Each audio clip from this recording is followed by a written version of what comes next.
ഒരു സെക്കൻഡേ, ഞാൻ ചെയ്ത ക്യാരക്ടറിന്റെ പേര്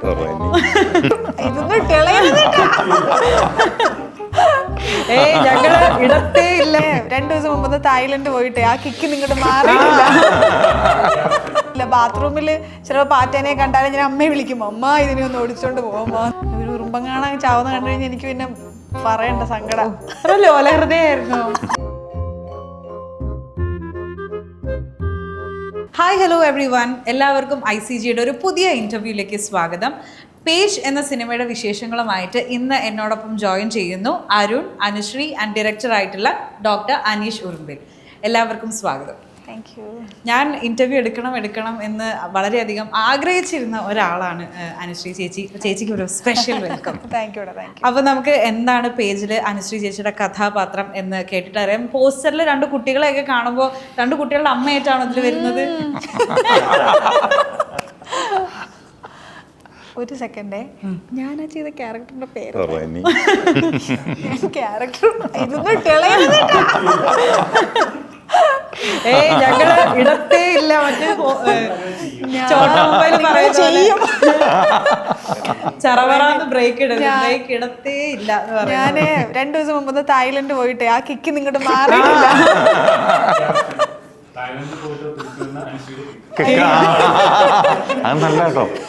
ചേച്ചി അവർക്ക് ഐഡിയാസ് കൊടുത്തോണ്ടിരിക്കുകയാണ്. നല്ല രീതിയിലുള്ള കിക്കാണ്. നിങ്ങൾ വേറെ കിക്കൊന്നും ഇട്ട് കളയുന്നത് ഞാൻ അത്രക്കാരിയല്ല. അല്ലാത്ത ആ സമയത്ത് ഞങ്ങളുടെ ഷൂട്ടിന്റെ സമയത്ത് ഞാനൊരു 3-4 മാസം വെജിറ്റേറിയൻ. അതാണ് ഇവര് നോക്കുമ്പോ ഇവരൊക്കെ നോൺ വെജ്, ബിരിയാണി, മാത്രം ചോറ്, തോരൻ. അത് വേണമെന്ന് വെച്ചെടുത്തതാണെങ്കിൽ കൺട്രോൾ ചെയ്ത് ആ സമയത്ത് ഒരു വ്രതം അങ്ങനത്തെ ഒരു കൈൻഡ് ഓഫ് സാധനത്തിൽ പോയിട്ട്. അതാ സമയത്ത് ഷൂട്ടിനിടയ്ക്ക് എന്തോ ചെറിയൊരു പാറ്റ പോലെ മുറിക്കോടോ ആരോ ചവിട്ടല്ലേ കൊല്ലല്ലേ വ്രതമായിട്ടിരിക്കാൻ നമ്മൾ അങ്ങനെ ചെയ്യാൻ പാടില്ല. അത് പക്ഷെ അല്ലെങ്കിലും ഞാൻ പാറ്റയും ഞാൻ കൊല്ലില്ല. ബാത്റൂമില് ചിലപ്പോ പാറ്റേനെ കണ്ടാലും ഞാൻ അമ്മയെ വിളിക്കും, അമ്മ ഇതിനെ ഒന്ന് ഓടിച്ചോണ്ട് പോവാന്ന്. ഇല്ലെങ്കിൽ ഞാൻ അതിനെ നോക്കിക്കൊണ്ടായിരിക്കും കുളിക്കുക. ചേച്ചി അതിനൊന്നും കൊല്ലത്തില്ല. ഒരു കൊതുക് കുത്താൻ വന്നാലോ ആകെ ഞാൻ ചിലപ്പോ കൊല്ലുന്നത് കൊതുകിനെ ആയിരിക്കും. അതിനോട് മാത്രം എനിക്ക് ക്ഷമയില്ല. ബാക്കി എല്ലാത്തിനോടും എനിക്ക് അയ്യോ പാവം പാവം പാവം. ഉറുമ്പായാ പോലും ഒരു ഉറുമ്പം കാണാൻ ചാവുന്ന കണ്ടു കഴിഞ്ഞാൽ എനിക്ക് പിന്നെ പറയണ്ട സങ്കടം. ലോലഹൃദയായിരുന്നു. അങ്ങനെ ഞാനിങ്ങനെ ഉറുമ്പിനെയൊക്കെ നമ്മൾ അറിയാണ്ട് ചിലപ്പോൾ എന്തെങ്കിലും സാധനം വെക്കുമ്പോൾ ഇങ്ങനെ അതിന്റെ മേളിൽ വീഴില്ലേ, അപ്പൊ ഞാനിങ്ങനെ ഇരിക്കും. അതിന്റെ കുറെ ഭാഗം ഇങ്ങനെ ഡാമേജ് ആയിട്ടുണ്ടോ, അപ്പൊ ഞാൻ നോക്കും അതിങ്ങനെ വിളിക്കുന്നുണ്ടോ, വേറെ ഉറുമ്പ് ഓടി വരുന്നുണ്ടോ എന്നൊക്കെ. അപ്പൊ എന്റെ അണ്ണ വന്ന് അതിനെ ഇങ്ങനെ കൊല്ലും. പ്രശ്നം വരുന്നില്ലേ അതല്ലേ? ഓക്കെ. അപ്പോൾ ഇതിൽ എൻ്റെ ക്യാരക്ടറിന്റെ പേര്, പേജ് എന്ന് പറഞ്ഞ മൂവിയിൽ എൻ്റെ ക്യാരക്ടറിന്റെ പേര് റിനി എന്നാണ്. പാലായിൽ ഒരു സാധാരണ ക്രിസ്ത്യൻ ഫാമിലിയിൽ നടക്കുന്ന ഒരു നോർമൽ നമ്മുടെ ഫാമിലിയിലൊക്കെ പോലത്തെ ഒരു ഫാമിലി സബ്ജക്റ്റാണ് നമ്മൾ ചെയ്തിരിക്കുന്നത്. പക്ഷേ കുട്ടികൾ, നമ്മുടെ ഇപ്പോഴത്തെ കുട്ടികൾ നമ്മൾ കുറേ ഈ പറയുന്ന പോലെ ആവശ്യമില്ലാത്ത കാര്യങ്ങളിൽ ചെന്ന് പെടുന്നതായിട്ടുള്ള ഒരുപാട് ന്യൂസും കാര്യങ്ങളൊക്കെ നമ്മൾ ഇപ്പോഴത്തെ കാലഘട്ടത്തിൽ കേൾക്കാറുണ്ട്. അപ്പോൾ അതുകൊണ്ട് അതൊക്കെ ഒന്ന് വിഷ്വലി കാണിച്ചുകൊണ്ട് നമ്മളിപ്പം പറയില്ലേ, നമ്മുടെ സ്കൂളിൽ ഇപ്പം കുട്ടികൾക്ക് സ്ക്രീനിലാണ് പഠിപ്പിക്കുക എന്ന് പറയുന്നത്, വിഷ്വലി കാണുമ്പോഴാണ് അവർക്ക് കൂടുതൽ മനസ്സിലാവുക എന്ന് പറയുന്ന ഒരു സെയിം സാധനം തന്നെയാണ്. കുട്ടികളിലേക്ക് എത്തിക്കേണ്ട ഒരു കാര്യം നമ്മൾ വിഷ്വലി കാണിക്കുന്നു. അതിൽ നിന്നെങ്കിലും കുറച്ച് കുട്ടികൾക്ക് അങ്ങനത്തെ ഒരു കാര്യം മനസ്സിലാവുന്നുണ്ടെങ്കിൽ ഉണ്ടാവട്ടെ, അല്ലെങ്കിൽ അതവർ കാണണം. നമ്മൾ ഒരു നെഗറ്റീവ് വഴിയിൽ പോയാൽ അത് എത്ര പേര് അഫക്റ്റ് ചെയ്യും, സങ്കടത്തിലാണെങ്കിലും അല്ലാതൊക്കെയാണ്, സോഷ്യലി ആണെങ്കിലും. അങ്ങനെയൊക്കെ ഒരു നല്ല മെസ്സേജ് കൊടുക്കാൻ വേണ്ടിയിട്ട് നമ്മൾ ചെയ്തിരിക്കുന്ന ഒരു ചെറിയൊരു മൂവിയാണ്. ഇങ്ങനെ നമ്മൾക്ക് 2-3 പേരൊഴിച്ച് വേറെ അങ്ങനെ പറയത്തക്ക കാസ്റ്റോ ക്രൂവോ അങ്ങനെയൊന്നും ഇല്ലാണ്ട് എനിക്ക് തോന്നുന്നു ഞാനൊരു 10-13 വർഷത്തെ എൻ്റെ സിനിമാ ജീവിതത്തിൽ ഞാൻ ചെയ്തിട്ടുള്ള ഇങ്ങനത്തെ ഒരു പാറ്റേണിൽ ഞാൻ ചെയ്തിട്ടുള്ള ആദ്യത്തെ മൂവിയാണ്. അതൊരു പക്ഷേ ഞാൻ കമ്മിറ്റ് ചെയ്തത് തന്നെ ഇത് ഒരു പ്യുവർലി ഒരു സോഷ്യൽ അവെയർനെസ് അല്ലെങ്കിൽ അങ്ങനത്തെ ഒരു കണക്റ്റിന് വേണ്ടിയിട്ട് ചെയ്തൊരു മൂവി ആയതുകൊണ്ടാണ് എന്നെനിക്ക് ആത്മാർത്ഥമായിട്ട് പറയാൻ പറ്റും. കാരണം ഈ മൂവിയിലേക്ക് എന്നെ വിളിക്കുമ്പോൾ നമ്മൾ നോർമലി ചോദിക്കുമല്ലോ, ആരാണ് ഡയറക്ടർ, എന്താണ് ബാനർ, ആരാണ് പ്രൊഡക്ഷൻ കൺട്രോളർ, ആരൊക്കെയാണ് എൻ്റെ കോസ്റ്റാഴ്സായിട്ട് അഭിനയിക്കുന്നത് ചോദിക്കുമ്പോഴത്തേക്ക് അങ്ങനെ പറയാനായിട്ട് ഇവർക്ക് അങ്ങനെ ഒരുപാട് ആൾക്കാരോ കാര്യങ്ങളോ ഒന്നും ഉണ്ടായിട്ടില്ല. സീമാജി നായർ, സീമ ചേച്ചി, പാഷാണം ഷാജി ചേട്ടൻ, ബിബിൻ ജോർജ് ചേട്ടൻ, ഇങ്ങനെയൊക്കെ ആയിരിക്കും നമുക്ക് ഒരുപക്ഷെ എടുത്ത് പറയാനായിട്ടുള്ള കുറച്ച് പേരുകൾ. പക്ഷെ സബ്ജക്റ്റ് കേട്ടപ്പോൾ എനിക്ക് തോന്നി ഓക്കെ ഇത് കുട്ടികളിലേക്ക് എത്തേണ്ട ഒരു കാര്യമാണ്, അല്ലെങ്കിൽ മെയിൻലി ഈ കാലഘട്ടത്തിൽ ഒരുപക്ഷെ നമ്മൾക്ക് പറ്റാവുന്ന കാര്യങ്ങൾ നമുക്ക് ചെയ്യാൻ പറ്റുമെന്ന് പറഞ്ഞു. നമുക്ക് ഒരുപക്ഷെ എല്ലാവരുടെ അടുത്തും പോയിട്ട് അയ്യോ അത് മോശമല്ലേ എന്ന് ചിലപ്പോൾ പല കാര്യങ്ങൾക്ക് നമുക്ക് പറയാൻ പറ്റില്ലല്ലോ. അപ്പോൾ എനിക്ക് സോഷ്യലി ചെയ്യാൻ പറ്റുന്നൊരു കാര്യമായിട്ട് എനിക്ക് തോന്നി. ഒരു പാർട്ടായി കഴിഞ്ഞാൽ കുറച്ച് ആൾക്കാർക്കെങ്കിലും അത് നല്ലതായിരുന്നു കേട്ടോ നിങ്ങളങ്ങനെ ചെയ്തത് എന്ന് പറയുന്നൊരു സബ്ജക്റ്റിലോട്ട് എനിക്കും വരാനായിട്ടൊരു മനസ്സ് തോന്നി. അങ്ങനെ ഞാൻ ചെയ്തൊരു ചിത്രമാണ് പേജ്. അടിപൊളി. നമ്മൾ ഒരു ആക്ടർ ആകുക എന്നതിലുപരി സോഷ്യലി റെസ്പോൺസിബിൾ ആയിട്ടുള്ള ഒരു ആക്ടർ ആകുക എന്നുള്ളത് ഒരു വലിയ ഘടകമാണ്. ഇന്നത്തെ ഈ ഒരു കാലഘട്ടത്തിൽ എത്ര ആക്ടേഴ്സ് അങ്ങനെ ചെയ്യുന്നുണ്ട് എന്നറിയില്ല. എല്ലാവരും സ്റ്റാർ ബാനേഴ്സിന്റെയും അതുപോലെ തന്നെ കൊമേഴ്ഷ്യൽസിന്റെയും അതിന്റെ പുറകിലുള്ള പൈസയുടെ ഒക്കെ പുറകെ പോകുമ്പോൾ അങ്ങനെ ഒരു ഇനിഷ്യേറ്റീവ് എടുത്തതിന് ഇതിലുള്ള എൻറ്റയർ സ്റ്റാർസിന് ഒരു ഹാറ്റ്സ് ഓഫ് പറയാണ്. ഇനി എന്താണ് സിനിമയുടെ വിഷയം? ഇത് കുട്ടികളെ ഫോക്കസ് ചെയ്തിട്ടാണ് എന്നൊക്കെ അനുശ്രീ ചേച്ചി ഇപ്പൊ പറയണ്ടായി. പേരിന് മുമ്പിൽ ഒരു ഡോക്ടർ ഉള്ളത് കൊണ്ട് തന്നെ അഗൈൻ സോഷ്യലി റെലവൻസ് ഉണ്ടാകും എന്ന് തോന്നുന്നു. ഡയറക്ടർ ആയിട്ടുള്ള അനുശ്രീ, ഇത് ബേസിക്കലി എൻ്റെ മൂന്നാമത്തെ സിനിമയാണിത്. ഇപ്പം ഞാൻ മറ്റു 2 സിനിമകളും കുട്ടികൾക്ക് വേണ്ടി തന്നെ പ്രമേയം തീം എടുത്ത് ചെയ്ത സിനിമകളാണ്. ഫസ്റ്റ് മൂവി മഷിത്തണ്ടും കുട്ടികൾക്ക് വേണ്ടി സുരേഷ് ഗോപി സാറാണ് അതിൻ്റെ ടൈറ്റിൽ സോങ്. ഈ വിഷയം ചെന്ന് പറഞ്ഞപ്പോൾ അദ്ദേഹം വളരെ താല്പര്യത്തോടെ ചെയ്തു തരികയും അന്ന് അതുപോലെ തന്നെ സീമ ചേച്ചി ഉണ്ടായിരുന്നു, ബാലേന്ദ്രൻ ചുള്ളിക്കാട് സാറുണ്ടായിരുന്നു. ഇവരൊക്കെ ചേർന്ന് ആ സിനിമയെ കേരളത്തിൽ നിന്ന് ആദ്യമായിട്ട് ഒരു കോളേജ്, ഞാൻ അധ്യാപക ജീവിതമായിരുന്നു, എനിക്കൊരു 10 വർഷത്തോളം അധ്യാപകനായിരുന്നു കോളേജിൽ. എന്ത് വിഷയമായിരുന്നു? ഈ സോഷ്യൽ വർക്ക്. അതിലാണ് എനിക്ക് മാസ്റ്റർ ഡിഗ്രിയും PhD ഉള്ള സോഷ്യൽ വർക്കിൽ. അപ്പോൾ സോഷ്യൽ വർക്ക് ഡിപ്പാർട്ട്മെൻറ്റിൻ്റെ ഭാഗമായിട്ട് എപ്പോഴും ക്ലാസ് റൂം പഠനമല്ലല്ലോ സോഷ്യൽ വർക്ക്, അതിനപ്പുറം എന്തെങ്കിലും. അപ്പോൾ കുട്ടികൾക്ക് വേണ്ടി ഒരു സിനിമാ രൂപത്തിലൊരു സാധനം എടുത്ത് അത് കഴിഞ്ഞിട്ട് തിയേറ്ററിൽ എത്തിക്കണം എന്ന ആഗ്രഹത്തോടുകൂടി കോളേജ് ഡിപ്പാർട്ട്മെൻറ്റിൽ നിന്ന് ആദ്യമായിട്ട് തിയേറ്ററിലേക്ക് റിലീസ് ചെയ്തൊരു സിനിമയായിട്ട് മഷിത്തണ്ട് ഇറങ്ങി. പിന്നീട് അതിനുശേഷം റിസർച്ച് ഗവേഷണം ചെയ്യുന്ന സമയത്ത് ഇടമലക്കുടിയിൽ അവിടെ കറണ്ട് നെറ്റ്വർക്കും ഒന്നും ഇല്ലാത്ത ഇപ്പോഴത്തേക്കാളും പ്രശ്നമുള്ള സമയത്ത് കുറച്ച് വർഷങ്ങൾക്ക് മുമ്പ് അവിടെ കാട്ടിൽ പോയി റിസർച്ച് കാര്യങ്ങളൊക്കെ ആയിട്ട് ബന്ധപ്പെട്ട് അപ്പോൾ മനസ്സിലായ പുറം ലോകം അറിയപ്പെടാതെ ജീവിക്കുന്ന, നമ്മളെല്ലാ സൗകര്യങ്ങളോടും കൂടി ജീവിക്കുന്ന കുട്ടികൾ, നാട്ടിൽ സ്കൂൾ ബസ് എല്ലാ സൗകര്യവും. അപ്പോൾ ആ കുട്ടികളെ അഡ്രസ്സ് ചെയ്തൊരു തീം ഡെവലപ്പ് ചെയ്തു. രഞ്ജി പണിക്കർ സാറ് ഈ വിഷയം പറഞ്ഞപ്പോൾ വളരെ സന്തോഷത്തോടെ അതിനകത്തൊരു വേഷം ചെയ്തു. അങ്ങനെ ഒറ്റ ചോദ്യം, അത് കുറേ ഫെസ്റ്റിവൽ എൻട്രീസ് കിട്ടി. ഈ മഷിത്തണ്ട് എന്ന് പറയുന്ന മൂവിയും കേട്ട് വളരെ ഫെമിലിയർ ആയിട്ടുണ്ട്. അത് നല്ലതായിട്ട് നല്ല റിവ്യൂസ് കിട്ടിയിട്ടുള്ള ഒരു ഫിലിമാണ്. റിവ്യൂസ് കിട്ടി. അതിനകത്ത് പാട്ട് ശ്രദ്ധിക്കപ്പെട്ടു, അതിലെല്ലാ പാട്ടും. എനിക്കൊന്നു ഞങ്ങളുടെ അതിനകത്ത് ഇളങ്കാറ്റ് വന്ന് തഴുകുമ്പോൾ എന്ന് പറഞ്ഞ പാട്ട് നവാഗത ഗായിക്കുള്ള മ്യൂസിക് മിർച്ചി അതിലേക്കൊക്കെ സെലക്ഷൻ വന്ന പാട്ടാണത്. ആ പാട്ട് നല്ല. പിന്നെ 2 കവിതകൾ എൻ്റെ ഒരു സ്വപ്ന കവിയായ, സ്വപ്നം എന്ന് പറയാൻ ഈ മറ്റേ ചുള്ളിക്കാട് നമ്മുടെയൊക്കെ സാറിൻ്റെ കവിതകൾ വായിച്ച് വളർന്ന കൗമാരമാണല്ലോ. അപ്പോൾ അദ്ദേഹത്തെ സിനിമയിലേക്ക് തന്നെ അദ്ദേഹം ഒരു കവിത ചൊല്ലി. മുരുകൻ കാട്ടാക്കട സാർ ഒരു കവിത എന്നെ സിനിമയ്ക്ക് വേണ്ടി അഭിനയിച്ചു 2 പേരും. അതൊക്കെ നല്ല റീച്ച് കിട്ടിയിരുന്നു ആ സമയത്ത്. പിന്നീട് ഒറ്റ ചോദ്യം കഴിഞ്ഞപ്പോൾ റിസർച്ചും കംപ്ലീറ്റ് ചെയ്തു. അതിനുശേഷം എനിക്ക് ഒന്നുകൂടി ഒരു ഫീൽ ഗുഡായിട്ട് ഒരു സോഷ്യൽ അവയർനെസ് സാധനം പറയുകയും ചെയ്യണം. പക്ഷേ അത് കോമഡിയും എല്ലാം ചേർത്തൊരു കൊമേഴ്സ്യലിൻ്റെ ഫസ്റ്റ് സ്റ്റെപ്പ് എന്നൊക്കെ പറയുന്ന പോലെ തന്നെ കുഞ്ഞൻ കൊമേഴ്സ്യൽ. അപ്പോൾ അന്നേരം ഞാൻ ഈ തീം ഡെവലപ്പ് ചെയ്തിട്ട് ഇതിനകത്തൊരു പറഞ്ഞ അനുശ്രീ പറഞ്ഞ കറക്റ്റാണ്. ഇപ്പോൾ സിനിമയെക്കുറിച്ച് സംഭവം പറഞ്ഞാൽ ഞാൻ പറയാതിരുന്ന കാര്യം അങ്ങ് പറഞ്ഞെന്നുള്ളൂ. ഇത് തന്നെയാണ് ആ സിനിമ. അതിൽ ഞാൻ ആദ്യം ഒരു ഡയറക്ടറെ എടുത്ത് ഞങ്ങളുടെ കോൺടാക്ട് നമ്പറുണ്ട്. ഇക്ക വെക്കം പോകുന്നു പറഞ്ഞ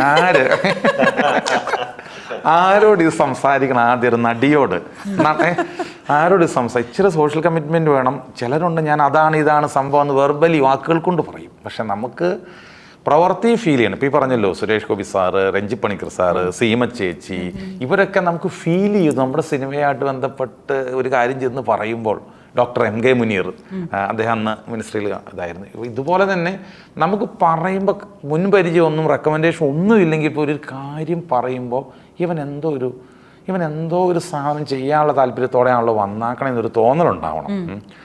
അതുപോലെ തന്നെ ഞാൻ ഈ ഇക്ക വെക്കുമ്പോൾ പരിപാടി ഇങ്ങനെ തുടങ്ങണമെന്ന് ആരോട് ഇത്തവണ സംസാരിച്ച് അന്നേരം ഇങ്ങനെ ഒരു സംഭവമില്ലേ, ഒരു ചേട്ടനോട് ചേട്ടാന്നും പറഞ്ഞ് 10,000 രൂപ കഥ അതായത് എൻ്റെ ഞാൻ ഈ ഒരു ഇനാഗുറേഷന് പോയിട്ടൊരു ആള് നറുക്കെടുപ്പിന്റെ നമ്പർ മാറിപ്പോയിട്ട് ആ സമയമാണത്. അത് 2-3 ദിവസം സോഷ്യൽ മീഡിയ എന്നെ ഭയങ്കരമായിട്ട് സ്നേഹം തന്നിരുന്ന ദിവസങ്ങളാണത്. അപ്പോഴാണ് ഇവര് മറ്റേ അക്കാവിക്ക വെച്ചോണ്ടിരുന്നത്. വെക്കുമ്പോ വെച്ചപ്പോഴത്തേക്കും അത് അങ്ങനെ കത്തി. അല്ല, പണ്ടൊരു കാക്ക കിണറ്റി വീണിട്ട് മനഃപൂർവ്വം സൂചി കാലെ കുത്തി, ഒരെണ്ണത്തിന് നിധി കിട്ടിയെന്ന് പറഞ്ഞാൽ രണ്ടാമത്തെ കാക്ക മുള്ളു കാലെ കുത്തി കയറ്റിയെന്ന് പറഞ്ഞാൽ ഈ അക്കായിക്ക വെക്കുമ്പോ അവിടെ തന്നെ കൊണ്ടങ്ങ് എത്തിച്ചു. അനുശ്രീ എന്ന് പറഞ്ഞ പേരിൽ ഡയറക്ടറി നമ്പർ എടുത്തു. ഞാൻ വിളിച്ചു, ഉള്ള കാര്യം അങ്ങ് നേരെ പറഞ്ഞു സംഭവം. അപ്പോൾ പറഞ്ഞു ഇങ്ങനെ കാര്യങ്ങൾ. എനിക്ക് തോന്നുന്നു അപ്പം ആ സമയത്ത് വേറെ കുറേ കാര്യങ്ങൾ ഉൾക്കാണ്ട് ചിങ്ങമാസത്തിൻ്റെ കഥ പറഞ്ഞു. എന്നാ ഷൂട്ടിങ് ചോദിച്ചു. ചിങ്ങമാസം എന്ന് പറയും.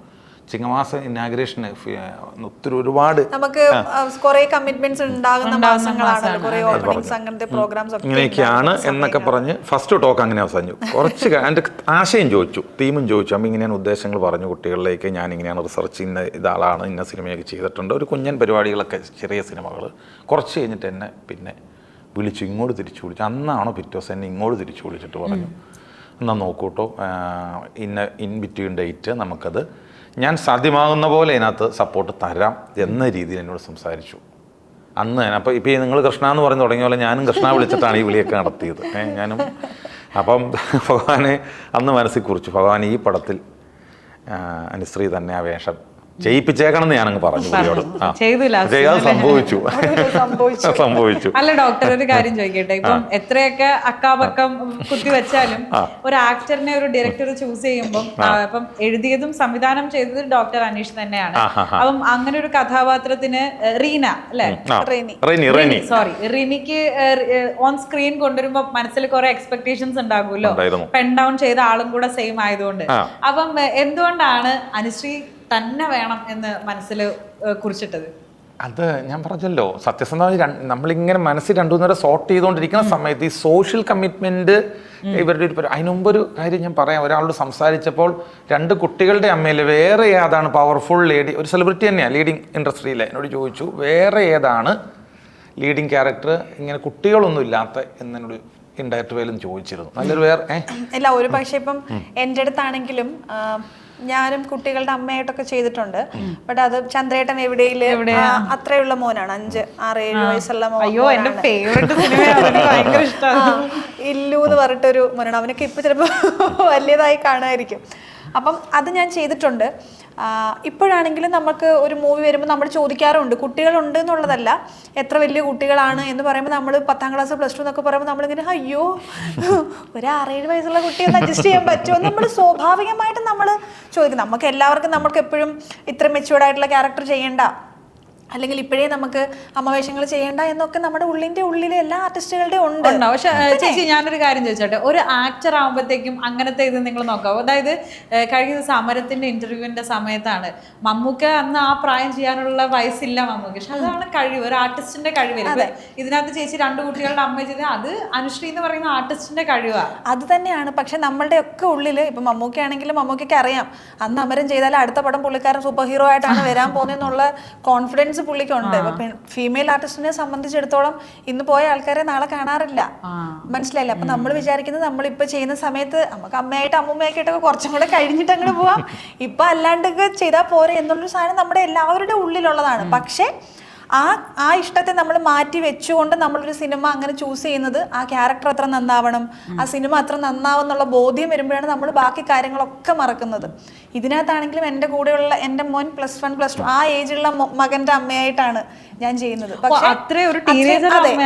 പക്ഷേ ഞാൻ ഈ പറയുന്ന പോലെ ഇതിനകത്തെ ഡയറക്ടറോ അല്ലെങ്കിൽ പ്രൊഡ്യൂസിങ് സൈഡോ കൺട്രോളിങ് സൈഡോ ബാനർ സൈഡോ ഒന്നും നോക്കാണ്ട്, അല്ലെങ്കിൽ +2ന്റെ കുട്ടിയുടെ അമ്മയെ ഒന്നും നോക്കാണ്ട് ഞാൻ ചെയ്ത്, അല്ലെങ്കിൽ ഒരു കൊമേഴ്ഷ്യൽ ഞാൻ ഈ തൊട്ട് മുന്നേ പറഞ്ഞതുപോലെ ഒരു കോ ആർട്ടിസ്റ്റ് നോക്കുമ്പോൾ പോലും നമുക്ക് അങ്ങനെ ലിസ്റ്റ് ഔട്ട് ചെയ്യാൻ വേണ്ടിയിട്ട് അധികം ആൾക്കാരൊന്നുമില്ല. അതെല്ലാത്തിനെയും ബാക്കൗട്ട് ആക്കിക്കൊണ്ട് ഞാൻ ഇതിനകത്ത് ഇന്നാവാനുള്ള ഒരേ ഒരു കാര്യം, ഇതിൽ നമ്മൾ കൊടുത്തിരിക്കുന്ന ഒരു സോഷ്യൽ മെസ്സേജ് മാത്രമാണ്. അതിൽ ഞാൻ അമ്മയാണോന്നോ അമ്മൂമ്മയാണോന്നോ ഒന്നും നോക്കിയിട്ടില്ല. കാരണം സാർ അന്നേ പറഞ്ഞിരുന്നു ഇങ്ങനെ ശിശുദിനത്തിനാണ് ഇത് നമ്മൾ റിലീസ് ചെയ്യാനായിട്ടൊരു പ്ലാൻ ഉള്ളത്, കുറേ കുട്ടികളിലേക്ക് നമ്മൾക്കിത് എത്തിക്കാനായിട്ട് ശ്രമിക്കുന്നുണ്ട്, അല്ലെങ്കിൽ കുറച്ച് സ്കൂളുകളിൽ നമുക്കിത് കാണിക്കാനായിട്ട് എന്തൊക്കെ സിറ്റുവേഷൻ ഉണ്ടെന്ന് നോക്കുമ്പോഴെല്ലാം ഞാൻ നോക്കുന്നു ഓക്കെ കുട്ടികൾ കാണട്ടെ. കാരണം ഒരുപാട് ന്യൂസ് കാണുമ്പോൾ നമുക്കിങ്ങനെ എന്താ ഈ കൊച്ചുങ്ങൾ ഇങ്ങനെയെന്ന് നമ്മൾ വിചാരിക്കും. നമ്മൾ മറ്റേ സമയത്ത് മറ്റേ വെള്ളത്തിൽ കല്ലെറിഞ്ഞ് നടന്ന സമയം എന്ന് പറയുന്ന പോലത്തെ ഇപ്പോഴത്തെ കുട്ടികൾ കാണിക്കുന്ന പല കാര്യങ്ങൾ കാണിക്കുമ്പോൾ സ്വാഭാവികമായിട്ടും നമ്മൾ വിചാരിക്കാറുണ്ട്, ഈ പിള്ളേരൊക്കെ എന്താ ഇങ്ങനെ പോയ എങ്ങനെയാ ഇതെന്ന് നമ്മൾ ചിന്തിക്കാറുണ്ട്. ആ ഒരൊറ്റ കാര്യമാണ് ഞാൻ ഇതിലേക്ക് ഇന്നായത്. ഈ പറഞ്ഞതുപോലെ അതിനകത്ത് എനിക്ക് കുട്ടികളുണ്ടോന്നോ, ഞാൻ അമ്മയാണോന്നോ അമ്മൂമ്മയാണോ എന്നൊക്കെ ഉള്ളതെല്ലാം സെക്കൻഡറി ആയിരുന്നു. പ്രൈമറി തിങ്ക് എന്ന് പറയുന്നത് ഇതിൽ കൊടുത്തിട്ടുള്ള സോഷ്യൽ മെസ്സേജ്, കുറേ കുട്ടികൾ ഇത് കാണുക, ഞാൻ നശിച്ചു പോയിക്കഴിഞ്ഞാൽ എൻ്റെ ഫാമിലിയിൽ ഉണ്ടാകുന്ന വിഷമമാണെങ്കിലും സോഷ്യലി ഉണ്ടാകുന്ന ബുദ്ധിമുട്ടുകളൊക്കെ ആണെങ്കിലും അവർ ഇനിയാണെങ്കിൽ അത് മനസ്സിലാക്കണം എന്നുള്ളൊരു സാധനമാണ്. ഒരുപാട് സെലിബ്രിറ്റീസ് പറഞ്ഞു കേട്ടിട്ടുള്ള കാര്യമാണ് ഈ ഇൻസ്റ്റഗ്രാമിലൂടെയും മറ്റ് സോഷ്യൽ മീഡിയ കൂടെ വരുന്ന ഈ സൈബർ ബുള്ളിങ്. അപ്പം നമ്മൾ ഈ ഒരു കമന്റ് ഇട്ട ആളെ തേടി പിടിച്ച് പോകുമ്പോൾ ചിലപ്പോൾ അതൊരു 11ാം ക്ലാസ്സിലോ 8ാം ക്ലാസ്സിലൊക്കെ പഠിക്കുന്ന കൊച്ചു കുട്ടിയായിരിക്കും. ചേച്ചി ഇപ്പം പറഞ്ഞില്ലേ, ചില കുട്ടികളുടെ ഇത് കാണുമ്പോൾ നമുക്ക് അയ്യോ എന്നിപ്പോൾ തോന്നുന്നത്. എപ്പോഴെങ്കിലും അങ്ങനത്തെ സിറ്റുവേഷൻസ് ഫേസ് ചെയ്യേണ്ടി വന്നിട്ടുണ്ടോ? ഇല്ല, അങ്ങനെയില്ല. ഇപ്പം ഞാൻ ലാസ്റ്റ് വീക്ക് ഒരു സ്കൂളിൽ പോയ സമയത്ത് കുട്ടികളുടെ എന്തോ ഒരു സെലിബ്രേഷനോ അങ്ങനെ എന്തോ ആണ്. അപ്പം അവരുടെ തന്നെ പ്രസംഗത്തിൻ്റെ ഇടയ്ക്ക് പറയുന്നുണ്ടായിരുന്നു, അപ്പോൾ പണ്ടത്തെ അന്ന് ആ സമയത്താണ് നമ്മുടെ ലോ പറഞ്ഞൂല്ലോ, ചെറുതായിട്ടുള്ള ചൂരൽ പ്രയോഗങ്ങളൊക്കെ സമ്മതിച്ച് ലോ വന്നിട്ടുണ്ട് എന്ന് പറഞ്ഞ സമയത്ത് അതിനെ സംബന്ധിച്ച് പ്രസംഗിച്ചപ്പോൾ എന്നെക്കാട്ടിലും മുന്നേ സംസാരിച്ച ഒരു സാർ ഇങ്ങനെ പറഞ്ഞു, ചൂരൽ കുറച്ചൊക്കെ ഉപയോഗിക്കാന്ന് വന്നിട്ടുണ്ട് എന്ന് പറഞ്ഞപ്പോൾ ഞാനും സംസാരിച്ചു. അത് ശരിക്കും ചെറുതായിട്ടല്ല, നല്ല രീതിയിൽ ചൂരൽ പ്രയോഗം നടത്തണം എന്ന് എനിക്ക് തോന്നിയിട്ടുണ്ട്. ബിക്കോസ് ഞങ്ങളൊക്കെ പഠിക്കുന്ന സമയത്തോ നമ്മുടെ മുന്നിലുള്ള ആൾക്കാർ പഠിക്കുന്ന സമയത്തോ നമ്മുടെ ടീച്ചേഴ്സിനും സാറുമാർക്കും കൊടുത്തൊരു റെസ്പെക്റ്റ് ഇപ്പോഴത്തെ പിള്ളേർ ടീച്ചേഴ്സിന് കൊടുക്കുന്നുണ്ടോ എന്നുള്ളത് എനിക്ക് ചിലപ്പോൾ പലപ്പോഴും ഞാൻ അന്ന് പറഞ്ഞു, ഇങ്ങനെ ഒരു സ്കൂൾ എനിക്ക് മുന്നേ ഞാൻ പോയിട്ടില്ലാത്തൊരു സ്കൂളാണ്, പക്ഷെ ഒരു സ്കൂളിലോട്ട് ഞാനൊരു പരിപാടിക്ക് പോകുന്നു, കുറേ ടീച്ചേഴ്സിനെ കാണുന്നു എന്ന് പറയുമ്പോഴത്തേന് ഇപ്പോഴും വിറയ്ക്കാറുണ്ട്. കുറെ ടീച്ചർമാരുടെ മുമ്പിൽ നിന്ന് പിന്നെ എനിക്കൊക്കെ നന്നേ കിട്ടിയിട്ടുണ്ട്. പക്ഷെ ഇപ്പോഴും അടി കിട്ടിയതിന്റെ കാരണം എന്താന്നുള്ളത് അറിയാം, അന്ന് ഞാനത് ചെയ്തതിനാണ് അടി കിട്ടിയെന്നുള്ളത് അറിയാം. എന്തെങ്കിലും ഒരു ഇൻസിഡന്റ് അങ്ങനെ മനസ്സിൽ തങ്ങി നിൽക്കുന്നത് ഒന്ന് ഷെയർ ചെയ്യാമോ? ഇല്ല, പിള്ളേരെടുത്ത് വഴക്ക് കൂടുന്നതിനും ഹോംവർക്ക് എഴുതാത്തതിനും ബുക്ക് മാറ്റി കാണിക്കുന്നതിനും ഒക്കെ കിട്ടിയിട്ടുണ്ട്. പിന്നെ അന്ന് നമ്മൾ വീട്ടിൽ പോയി പറഞ്ഞു കഴിഞ്ഞാൽ ഇപ്പോഴത്തെ പിള്ളേരുടെ കൂട്ട് എന്റെ അച്ഛനും അമ്മയും എന്തിനാ ടീച്ചറെ എന്റെ മോളെ അടിച്ചെന്ന് ചോദിക്കാൻ വരില്ല, 2 കൂടെ കൊടുക്കാനേ വന്ന് പറയുള്ളൂ. അതുകൊണ്ട് തന്നെയാണ് ഇന്നത്തെ പ്രശ്നങ്ങളൊന്നും അന്നത്തെ കാലത്ത് കാണാതിരുന്നത്. അതുകൊണ്ട് തന്നെ ഞാനിങ്ങനെ പറഞ്ഞു, ഇപ്പൊ ടീച്ചേഴ്സിനാണെങ്കിലും അന്നത്തെ ടീച്ചേഴ്സ് കുട്ടികളുടെ ഒരു ബന്ധം അല്ലെങ്കിൽ ആ ഒരു റെസ്പെക്റ്റ് കിട്ടുന്നുണ്ടോ എന്നുള്ളത് എനിക്ക് എപ്പോഴും തോന്നാറുണ്ട്. ഞാൻ അന്ന് അവിടെ പറയുകയും ചെയ്തു. സോ ഈ ചോദ്യം ചോദിച്ചപ്പോൾ അതാ പറഞ്ഞത്, എൻ്റെ കണ്ണിൽ നമ്മളിപ്പം പുറത്തൊക്കെ പോകുമ്പോൾ ഓരോ പിള്ളേരുടെ ആറ്റിറ്റ്യൂഡ് കാണുമ്പോഴത്തേക്ക് നമുക്ക് തോന്നാറുണ്ട്, ഈ പിള്ളേരൊക്കെ എന്താ ഇങ്ങനെ എന്നുള്ളൊരു സാധനം നമുക്ക് തോന്നാറുണ്ട്. നമ്മുടെ കണ്ണിൽ എന്തെങ്കിലും അനുഭവം ഉണ്ടോ എന്ന് ചോദിച്ചു കഴിഞ്ഞാൽ ചിലപ്പം എണ്ണി പറയാനായിട്ട് ഇപ്പം എനിക്കൊന്നും ഉണ്ടാവത്തില്ലായിരിക്കും. പക്ഷെ മൊത്തത്തിലുള്ള അവരുടെ ഒരു സംസാര രീതി ആയിക്കൊള്ളട്ടെ, അവരൊരു റെസ്പെക്റ്റ് അങ്ങോട്ടും ഇങ്ങോട്ടും കൊടുക്കുന്നതൊക്കെ കാണുമ്പോഴത്തേക്ക് ഇപ്പോഴത്തെ കുട്ടികളെ കാണുമ്പോഴത്തേക്ക് ഭയങ്കര ആറ്റിറ്റ്യൂഡ് വ്യത്യാസമാണ് തോന്നുന്നുണ്ട്. Generation gap. അതുപോലെ ആക്ടർ എന്ന രീതിയിൽ ഇവരുടെ ഒരു ഡെഡിക്കേഷൻ ഞാൻ നോട്ട് ചെയ്ത കേസാണ് അത്. കാരണം നമുക്ക് പരിമിതമായ ഒരു ഷെഡ്യൂൾ ചെയ്തതിനപ്പുറം ഒരു ദിവസം പോലും മുന്നോട്ട് പോകാത്ത രീതിയിൽ തന്നെ ഷൂട്ട് തീർന്നു. ഞാനൊരു ചെറിയ പ്രൊജക്റ്റ് ഡിസൈൻ ചെയ്ത് ഇതിനകത്ത് ബിനോജ് വില്യ, മനു വാര്യാനി, ശ്രീദേവി ടി, ഈ 3 പേരുടെ ഒരു നല്ലൊരു സപ്പോർട്ട്. ശരിക്കും പ്രൊഡ്യൂസറിനപ്പുറം ഈ സോഷ്യൽ കോസിന് വേണ്ടി ഇപ്പോൾ അനുശ്രീയൊക്കെ വന്ന പോലെ തന്നെ അവരും ഇത് കുട്ടികളിലേക്ക് എത്തട്ടെ, അല്ലെങ്കിൽ കുടുംബങ്ങളിലേക്ക് ഈ സിനിമ എത്തട്ടെ എന്ന സപ്പോർട്ട് തന്നെ. അപ്പം നമുക്ക് കറക്റ്റ് സിനിമ തീരണം. അപ്പോൾ ഇവരൊക്കെ വന്നു കഴിഞ്ഞിട്ട് 1:30-1:45 ഷൂട്ട് തീർന്നിട്ട് അതിനകത്ത് പറയേണ്ട ഒരു കേസാണ്. പതുക്കെ ഞാൻ ചെന്ന് ചെവി പറയും, എന്നോട് ഇങ്ങനെ ചോദിക്കും, അപ്പം ഇനി നാളെ എപ്പോഴാണ് ചോദിക്കും. ഞാൻ പറയും 7 മണിക്ക് വരാമോ? 2 മണിക്ക് വളർച്ച ഷൂട്ട് നിന്നിട്ടാ ഞാൻ വന്നേക്കാം, അരമണിക്കൂർ മുമ്പ് പറഞ്ഞാരേന്ന് പറഞ്ഞു. ഇല്ല, കാരണം നമുക്കും അറിയാം ഇവിടെ കുറെ ലിമിറ്റഡ് സമയമാണ് അവർക്കുള്ളത്. എനിക്കാണെങ്കിലും ചിലപ്പം എനിക്ക് തിരക്ക് കാരണം അങ്ങനെയല്ല, നമ്മൾ പെട്ടെന്ന് വന്നൊരു ഇതായതുകൊണ്ട് തന്നെ നമുക്കും കുറച്ച്. അപ്പം ഞാനാണെങ്കിലും നിങ്ങൾ വേണമെങ്കിൽ രാത്രി മൊത്തം വേണമെങ്കിലും ഷൂട്ട് ചെയ്തോ, ഞാൻ രാവിലെ വരാം, ദിവസം ഒന്ന് കൂടാണ്ടിരുന്നാൽ മതി എന്നൊരിത് മാത്രമേ ഉണ്ടാവുള്ളൂ. പക്ഷെ എന്നെ പോലെ തന്നെ അരുൺ ചേട്ടനാണെങ്കിലും, അരുൺ ചേട്ടൻ ഇതിനു വേണ്ടിയിട്ട് ഓസ്ട്രേലിയയിൽ നിന്നാണ് വന്നിട്ടുള്ളത്. നമ്മുടെ ഇപ്പൊ ഇന്റർവ്യൂ കൊടുക്കുന്നതും ഓസ്ട്രേലിയയിൽ നിന്ന് വന്നിട്ടാണ് കൊടുക്കുന്നത്. സോ അവർക്കൊക്കെ ആണെങ്കിലും പുള്ളിക്കാരൻ ജോലി ചെയ്തുകൊണ്ട് അവിടെ ഇരുന്നാൽ മതിയല്ലോ. പക്ഷെ അങ്ങനെയല്ല, ഇപ്പം നമ്മൾ ചെയ്തൊരു വർക്ക് നമ്മളെ ബിഗ് സ്ക്രീനിൽ കാണാനുള്ളൊരു ആഗ്രഹം, ഈ സെയിം സാധനം തന്നെ സോഷ്യൽ അവയർനെസ് ആയിട്ടുള്ള ഒരു മൂവിയിൽ നമുക്ക് ഭാഗമാകാം എന്നൊക്കെ ഉള്ളത് അവരുടെയും അരുൺ ചേട്ടൻ എന്തൊക്കെ അവിടെയും ചെയ്യുന്നുണ്ട്. ഞങ്ങൾ അന്ന് ഷൂട്ട് ചെയ്ത സമയത്താണെങ്കിൽ ഇവർ അവിടെ മേക്ക് ചെയ്യുന്ന ചെറിയ ചെറിയ കാര്യങ്ങളെ പറ്റിയിട്ടൊക്കെ എൻ്റെ അടുത്ത് പറയുന്നുണ്ട്. അപ്പൊ എല്ലാവരും ഈ പറയുന്ന പോലെ നമ്മുടെ പരിമിതികൾക്കുള്ളിൽ നിന്നുകൊണ്ട് നമുക്ക് എന്താണ് നമുക്ക് ചെയ്യാൻ പറ്റുക, നമ്മുടെ സമയം കൊടുക്കുക എന്നുള്ളതാണ്. അപ്പൊ ഞങ്ങൾ എല്ലാവരും, ഞാൻ മാത്രമല്ല അതിൽ വർക്ക് ചെയ്തിട്ടുള്ള എല്ലാ ഞാൻ 2 മണി വരെ നിൽക്കണമെങ്കിൽ എൻ്റെ കൂടെ ഉള്ളവർ നിൽക്കണമല്ലോ, ഞാൻ മാത്രം നിന്നിട്ട് കാര്യമില്ലല്ലോ. അപ്പോൾ എല്ലാ ആൾക്കാരും, ആ ടീമിലെ എല്ലാ ആൾക്കാരും അത്രയും എഫേർട്ട് ഇട്ടാണ്. അല്ലെങ്കിൽ നമ്മൾ നോർമലി മൂവി ചെയ്യുമ്പം രാത്രി 2 മണി വരെ ഷൂട്ട് കഴിഞ്ഞ് പിന്നെ ഉച്ചയ്ക്കേ നമ്മൾ വരാറുള്ളൂ. അതൊന്നും അവിടെ നമുക്ക് നോക്കിയിട്ട് കാര്യമില്ല. അപ്പോൾ എല്ലാവരും ആ ഒരു ഞങ്ങളുടെ ടൈം ഞങ്ങൾ നിങ്ങൾക്ക് തരുന്നു എന്നൊരു രീതിയിൽ വർക്ക് ചെയ്തവരാണ്. നൈസ്. അപ്പം നമ്മൾ അനുശ്രീ ചേച്ചിയുടെ വേഷം എന്താണെന്ന് കേട്ടു. ഒപ്പം അഭിനയിച്ചിട്ടുള്ള ആളാണ് അരുൺ ചേട്ടൻ. ചേട്ടൻ പറയൂ, എന്താണ് വേഷം? വേഷത്തിന്റെ പേര് ജോൺ പോൾ, JP എന്ന് വിളിക്കും. ഓക്കെ. അപ്പോൾ ഒരു അച്ഛൻ, എന്റെ കുട്ടികളുടെ അച്ഛൻ, ചേച്ചിയുടെ ഹസ്ബൻഡ് ആയിട്ടാണ് ചെയ്യുന്നത്. ഓക്കെ. ആളൊരു എന്താ പറയാ, ട്രെയിനറാണ്. സോ ഫാമിലിക്കും സമൂഹത്തിനും വേണ്ടി നല്ല രീതിയിൽ ട്രെയിൻ ചെയ്ത് ഒരു മോട്ടിവേഷൻ ട്രെയിനറാണ്. റോളാണ്. അപ്പൊ അങ്ങനെ ആ കുടുംബത്തിൽ വരുന്ന ചില സംഭവങ്ങളാണ് സിനിമ. ഓക്കെ. സോ സംഭവം എന്താന്ന് വെച്ച് കഴിഞ്ഞാൽ, ഇങ്ങനെ ഒരു സബ്ജക്ട് എന്റെ അടുത്ത് അനീസ് പറയുമ്പോ എന്തുണ്ടായെന്ന് വെച്ച് കഴിഞ്ഞാൽ, ആ സമയത്ത് ഞാൻ വേറെ പ്രൊജക്ട് ചെയ്യുന്നുണ്ടായിരുന്നു. ഞാൻ ഡയറക്ഷനാണ് ഞാൻ ചെയ്യാറുണ്ട്, short films, English short films, കൂടാതെ ഞാൻ ചെറിയ മൂവീസും ചെയ്യാറുണ്ടായിരുന്നു. അപ്പൊ അങ്ങനെ വന്നപ്പോ എന്റെ അടുത്ത് ഇങ്ങനത്തെ ഡിസ്കഷൻ വന്നു. അങ്ങനെ സോഷ്യലി റിലേറ്റഡ്. അപ്പൊ ഞാൻ ആ സമയത്ത് എന്താണെന്ന് വെച്ച് കഴിഞ്ഞാൽ, ഞാൻ നാട്ടിൽ വന്നിട്ടുണ്ടായിരുന്നു. ഞാൻ ഏപ്രിൽ നമ്മുടെ പൂരത്തിന്റെ സമയത്ത് തൃശ്ശൂരാണ് ഞാൻ, തൃശ്ശൂരാണ്. അപ്പൊ ആ തൃശ്ശൂർ പൂരത്തിന് അന്ന് വെടിക്കെട്ടുന്ന സമയം, വെടിക്കെട്ട് പുലർച്ചെ 3 മണിക്ക് കാർ പാർക്ക് ചെയ്തിട്ട് നടക്കേണ്ട വന്നു കുറച്ച് ദൂരം. അപ്പൊ നടക്കുന്ന വഴിയില് ടീനേജ് ആൺകുട്ടികളും പെൺകുട്ടികളും literally intoxicated in the sense like I felt very bad. എനിക്ക് വേറെ വിഷമം തോന്നി ആ സിറ്റുവേഷൻ. ബോയ്സ് ആൻഡ് ഗേൾസ് രണ്ടുപേരുണ്ടായിരുന്നു. അപ്പൊ ഈ 2 കാറുകൾ പാരലി പാർക്ക് ചെയ്തിരിക്കുകയായിരുന്നു. അതിന്റെ ഇടയിൽ കൂടെ ആയിരുന്നു അവര് ലൈക്ക് ഞാൻ ഒന്ന് പിടിച്ച് മരുന്ന്. പക്ഷെ എന്നാലും ഭയങ്കര തിരക്കാണ് അവർക്ക്, അറിയാമോ, തൃശ്ശൂർ പൂരം അറിയാം. അപ്പൊ അതും വെടിക്കെട്ടുന്ന സമയം. അപ്പൊ 3 മണിക്ക് വെടിക്കെട്ട് സ്റ്റാർട്ട് ചെയ്യാം. അപ്പൊ ആ ഒരു 2 മണി സമയത്താണ് ഞാൻ കണ്ടുകൊണ്ടിരിക്കുന്നത്. അപ്പൊ നമുക്കും പരിമിതികൾ ഉണ്ടല്ലോ ചെയ്യാൻ. ഇവര് മൈനേഴ്സ് ആണെന്ന് ഷുവർ ആണ്. അപ്പൊ ആ സമയത്ത് എനിക്ക് തോന്നി, നമ്മള് we need to do something rather than pointing out or scolding അങ്ങനെ. ആ സമയത്താണ് ഞാൻ തിരിച്ച് ഓസ്ട്രേലിയയിൽ പോയി. അങ്ങനെ അനീസ ഇങ്ങനെ ഓൺലൈനിൽ വന്ന് ഇങ്ങനെ സബ്ജക്റ്റ് ഉണ്ട്, ഇതാണ്. അപ്പൊ എല്ലാം കൂടി എന്താ പറയാ, നേരത്തെ പക്ഷെ ചാടിക്കേറി പുള്ളി എടുത്തില്ല കേട്ടോ. ഓഡിഷനൊക്കെ ചെയ്ത് സെയിം സ്ക്രിപ്റ്റ് ഇട്ട് കൊടുത്ത് എന്നെ കൊണ്ട് ഓഡിഷൻ ചെയ്തപ്പോ ഞാൻ പറഞ്ഞു, എനിക്കങ്ങനെ നമുക്ക് ഇങ്ങനത്തെ ഒരു സിനിമയുടെ ഭാഗം ആവാം. പക്ഷെ അങ്ങനെ എന്നെ JP ആയിട്ട് കണ്ടെന്ന് പറഞ്ഞു. അപ്പൊ അങ്ങനെയാണ് ഇതിന്റെ ഒരു തുടക്കം ഉണ്ടായത്. അപ്പൊ ഞാൻ അപ്പൊ താടി വെച്ചിരിക്കുകയായിരുന്നു. കാരണം ഞാൻ അവിടെ തമിഴ് പ്രോജക്ട് ചെയ്തുകൊണ്ടിരിക്കുകയായിരുന്നു. കഴിഞ്ഞ 1 വർഷമായിട്ട് അതിന്റെ ആ പ്രോജക്റ്റ് ചെയ്തുകൊണ്ടിരിക്കുക. അപ്പൊ അതിന്റെ കണ്ടിന്യൂറ്റിക്ക് വേണ്ടിയിട്ടാണ് ഞാൻ താടി വെച്ചുകൊണ്ടിരുന്നത്. അപ്പൊ പിന്നെ അങ്ങനെ അങ്ങനെയൊക്കെ ആ ക്യാരക്ടറായിട്ട് സൂട്ടബിൾ ആയിരുന്നു. ഇപ്പൊ താടി വെച്ചത്. എങ്ങനെയാണ് ഓസ്ട്രേലിയയിൽ കിടക്കുന്ന അരുൺ ചേട്ടന് മലയാളം സിനിമയായിട്ടുള്ള ഒരു കണക്ഷൻ ഒന്ന് പറയാമോ? ഇവിടെ നാട്ടിൽ നിന്നിട്ടേ ആൾക്കാർക്ക് അവസരം കിട്ടുന്നില്ല. ഓസ്ട്രേലിയയിലുള്ള ആൾക്ക് എങ്ങനെയായിരുന്നു എന്ന് പറയൂ.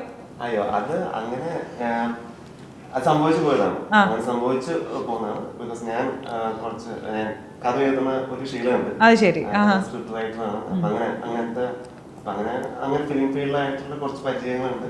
ഞാൻ 1-2 വർഷമായിട്ട് എന്റെ മനസ്സിലുള്ള പ്രൊജക്ട്സ് യാഥാർത്ഥ്യമാക്കാൻ വേണ്ടിയിട്ട് ഞാൻ പരിശ്രമിക്കുന്നുണ്ട്.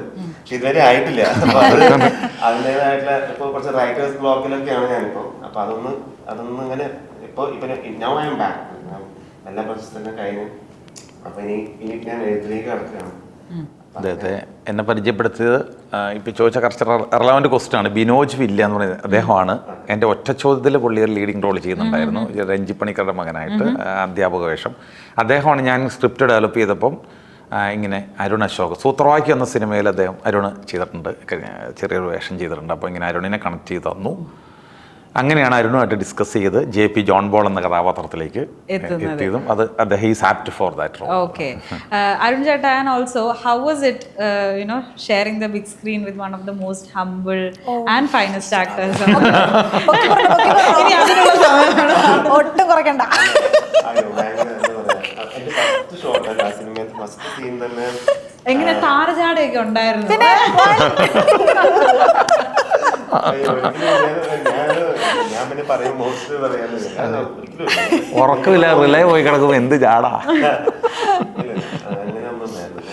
അത് മാത്രമല്ല, ഞാൻ സപ്പോർട്ടീവ് ആയിരുന്നു. ഞാൻ ആദ്യമേ ഞാൻ പറഞ്ഞത് ഞാൻ ഇതായിരുന്നു, നമ്മള് ഓക്കെ സുത്രവാദിത്വം ചെയ്തിട്ടുണ്ടായിരുന്നു, പക്ഷെ എന്നാലും ലൈക്ക് നമ്മള് ലീഡ് റോള് ഞാൻ ചെയ്യുന്നത് ആദ്യമായിട്ടാണ്.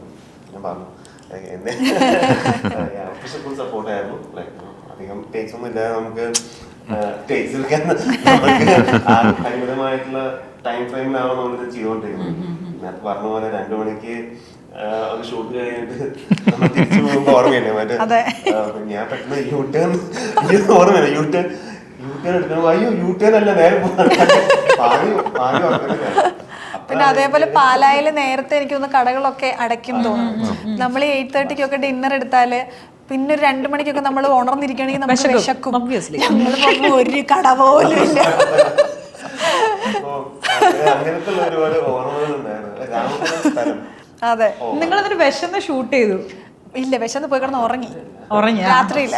ഇല്ലെങ്കിൽ നോർമലി നമുക്ക് എല്ലായിടത്തും തട്ടുകട രാത്രി ഉണ്ടാവലുണ്ടല്ലോ. പാലയില് നൈറ്റ് ലൈഫ് വേണം. അപ്പൊ നമ്മളിനി കുറച്ച് ഉള്ളിലോട്ടുള്ള സ്ഥലം ആയോണ്ടാണോന്ന് അറിയില്ല. രാമപുരം പാല രാമപുരം എന്ന് പറഞ്ഞ സ്ഥലത്താണ് ഷൂട്ട് നടന്നത്. ഞാൻ ആദ്യമായിട്ടാണ് പാലയിൽ പോയിട്ടുണ്ട്, പക്ഷെ രാമപുരത്ത് ആദ്യമായിട്ടാണ്. നിങ്ങൾ ഈ കുറഞ്ഞ ടൈം ഫ്രെയിം എന്ന് പറഞ്ഞുകൊണ്ട് ചോദിക്കുകയാണ്, എത്ര ദിവസം എടുത്തു അപ്പൊ സിനിമ കംപ്ലീറ്റ് ചെയ്യാൻ? 20 താഴെ 20 ദിവസം. Nice. കാരണം വെച്ചാൽ ഈ പറഞ്ഞ പോലെ കൃത്യമായ ചാർട്ടിങ്, അതുപോലെ എല്ലാവരും ഒരാൾക്ക് 3 ഡ്യൂട്ടി ഉണ്ട്, 3 ജോലി ചെയ്യണം. ഒരാള് പിന്നെ ആക്ടേഴ്സ് ആണെങ്കിലും പിന്നെ കുഴപ്പമില്ല, പരമാവധി 24 19 മണിക്കൂറും അഭിനയിപ്പിക്കും. പക്ഷെ ഇവർ എല്ലാവരും നിന്നു. അതാണ് ഇതിലൊരു സോഷ്യൽ കോസ്, ഇതിലൊരു നന്മ. അതാ ഞാൻ ലാസ്റ്റ് ഞാൻ ഷെയ്ഖാൻ്റെ ഒക്കെ തന്നപ്പോൾ ഞാൻ പറഞ്ഞു, അന്തസ് ഒരു അന്തസ്സോട് കൂടി ഞങ്ങളുടെ ഈ പ്രോജക്റ്റിൻ്റെ ഒരു അന്തസ് മനസ്സിലാക്കി ഒപ്പം നിന്നതിന് ഒരുപാട് നന്ദി എന്നും പറഞ്ഞ ലാസ്റ്റ്. അതാ ഞാൻ പറഞ്ഞത്, ഞാൻ ഭയങ്കര മനസ്സിൽ തട്ടി തന്നെ പറയുന്നതാണ്.